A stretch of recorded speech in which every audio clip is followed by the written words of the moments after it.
सासू माँ, ये क्या इतनी रोटियाँ क्यों बना दी? आपको तो कुछ समझ ही नहीं आता। अब ये सारी बर्बाद होंगी। कुछ तो सोचा होता। इस भीड़ भाड़ में कौन खाएगा ये रोटी? एक सांस में बोल गई ज्योति। सुनकर हाथ रोक खड़ी हो गई वसुधा जी। आंखों में पानी आ गया। खुद को संयत करते हुए बोली, अरे बेटा, कई दिनों से दोनों दामाद बाबू और राकेश भी रोटी के लिए पूछ रहे थे। वो जो रसोइया आया है रोटी नहीं बनाता, पूरियाँ तल देता है। मैंने सोचा खुद ही थोड़ी बना देती हूँ। ठिठकी हुई सी वसुधा जी बोली तो ज्योति फिर बोल पड़ी, माँ बस, अब बस करिए। कल पोते का उपनयन संस्कार है। पूजा की तैयारी नहीं देख रही, बस पेट पूजा ही देखिए।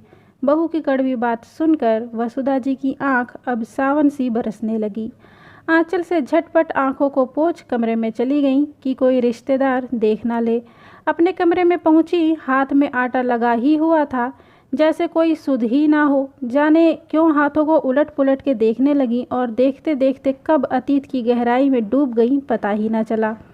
ये वही हाथ है ना, और ये वही आटा जिसके लिए सिलाई कर कर उंगलियां टेढ़ी हो जाती थीं, कपड़ों के तुरपान करते करते उंगलियां छिद जाती थीं।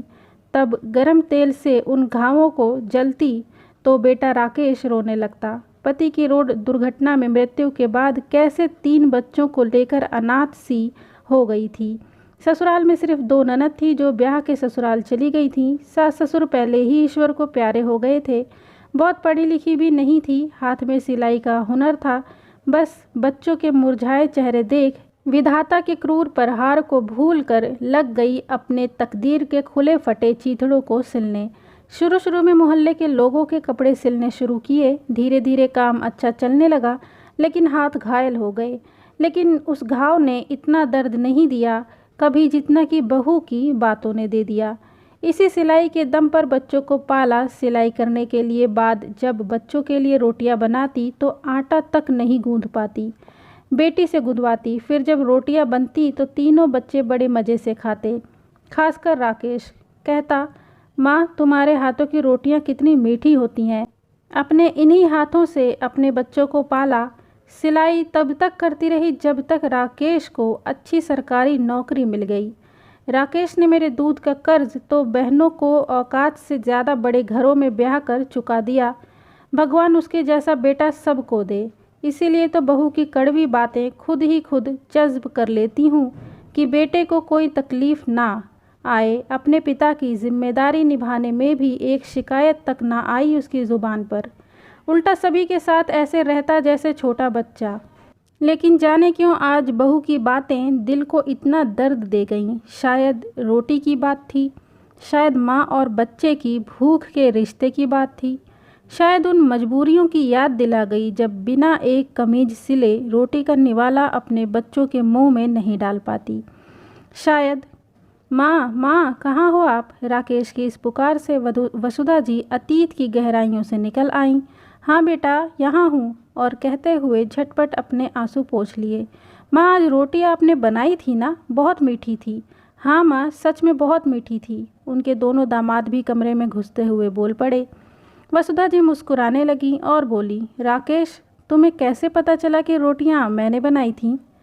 माँ, उन रोटियों की मिठास से उतनी मीठी रोटियाँ मेरी माँ ही बना सकती हैं। वसुधा जी का जैसे सारा दर्द गायब हो गया। लगा जिसने मेरी तपस्या देखी है कम से कम उसे तो उसका एहसास है, फिर क्यों दुखी होना। राकेश के माथे को सहलाते हुए बोली, तुम सब खुश रहो, बस यही चाहती हूँ। और सभी खिलखिला उठे। अभी घर में रस्म रिवाजों का सिलसिला शुरू हुआ ही था कि ज्योति की माँ और भाभी आईं। ज्योति की माँ के कमरे में ले गईं। कमरे में ज्योति की माँ बिमला जी ने बैग से गोंद के लड्डू निकालकर बेटी के हाथ में थमाया।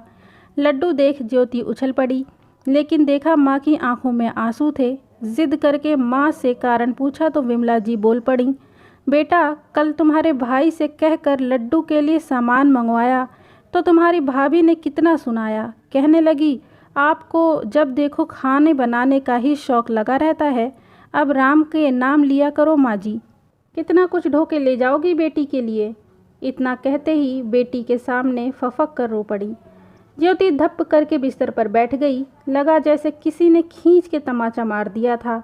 अभी सुबह ही तो उसने अपनी सासू माँ के यही सब बोला था, उसे काटो तो खून नहीं। तभी वसुधा जी समधन से मिलने आई। दोनों बड़े प्यार से मिले। ज्योति देख रही थी, सुबह की बात की एक रेखा भी नहीं थी सासू माँ के चेहरे पर। अचानक वो सासू माँ के पैर पर गिर पड़ी और सुबह की बात के लिए माफ़ी मांगी। और ये माफ़ी क्यों मांग रही है, ईमानदारी से वो भी बता दिया। वसुधा जी ने ज्योति को उठाकर गले लगा लिया और बोली, बेटा हम बुजुर्ग हो गए हैं, लेकिन अभी भी हम बच्चों का भला हो यही सोचते हैं। आज हम थक चुके हैं, शरीर साथ नहीं दे रहा है, लेकिन अभी भी दिल में तुम्हारी पसंद का बनाने और प्यार से परोसने को जी मचल जाता है। हाँ माँ, मुझे माफ़ कर दीजिए। अब मुझे एहसास हो गया जब मेरी माँ के साथ वही सब हुआ। वसुधा जी और विमला जी ने ज्योति के सिर पर हाथ फिराया। तभी राकेश आ गया और बोल पड़े, अरे अब सब चलो भाई, पंडित जी बुला रहे हैं, हल्दी वाली रस्म का समय हो रहा है। सभी मुस्कुराते हुए उठे। राकेश ने माँ को देखा। उनकी आंखों में एक प्यारी सी चमक थी जो पहले नहीं देखी थी। दोस्तों, आपको ये कहानी कैसी लगी कमेंट में ज़रूर बताना। वीडियो को लाइक कर देना, चैनल को सब्सक्राइब कर देना और वीडियो पूरा देखने के लिए धन्यवाद।